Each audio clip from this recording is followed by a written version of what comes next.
Con me in studio questa volta c'è la dottoressa We have Elisabetta dalla Valle, che è un Mrs. Elisabetta della Valle here with us at EMA Web TV Studios. She's an agronomer. We've been talking about many different topics. One was the microbubbles, the ultrafine bubbles used for water reclamation or water remediation. How can this technique be used in agriculture? Well, we're talking about nanobubbles or ultrafine bubbles that can be put into the irrigation water and have very special properties based on experiments carried out all over the world, especially in China and the United States and in the Netherlands. They've been seen to stimulate seed germination and plant development, and that's a first step. Then you can improve productivity, both in terms of quantity and also in terms of quality. For instance, in tomatoes, for instance, an increase in vitamin C and lycopene content has been seen, together with improved organoleptic properties.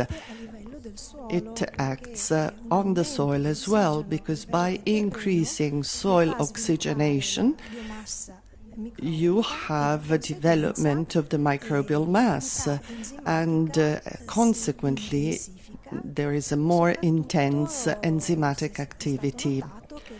And it's been observed that to happen with phosphatase and urease, with an increased availability of phosphorus and nitrogen, which are the main constituents of the soil.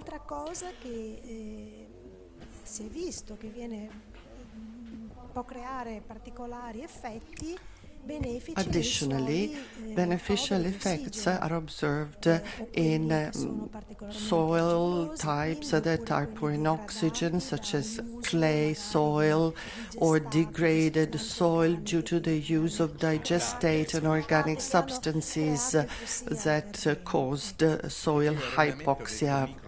So is it nanobubbles, right? It's not microbubbles, it's nanobubbles, ultrafine bubbles, that's the technical term.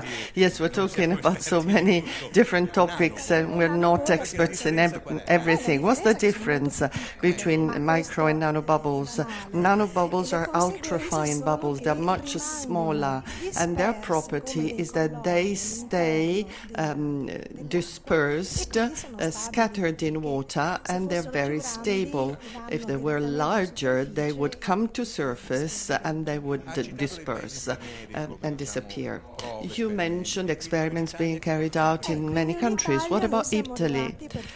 Well, in Italy, we are getting there first, as a matter of fact. That was the idea. The system has been used in different areas, especially in the water remediation area, but in many countries they were able to observe beneficial effects in agriculture. So let's say, why don't we try that in Italy too? And so we are launching and rolling out projects in this area. It's a very natural technique. Is that right? There's no chemicals there. Absolutely no chemicals, oxygen only. Then, of course, we may have additional results and effects. Let me give an example. There's a reduction in nitrogen dioxide loss in the soil, which is responsible for soil pollution and climate change. Another possible use could be for cleaning irrigation systems because it cleans away the microfilm in the installations. So in this way you can optimize the process, so you can provide oxygenated irrigation water, which is good for the soil, we have also a cleaning action of all the pipelines and everything, so the whole installations and the sprayers and everything. So thank you very much. So nanobubbles or ultrafine bubbles, thank you so much for joining us. So hope to see you again in 2 years' time next EIMA, so you can tell us more about this incredible technology. So keep up the good work and thank you for joining us.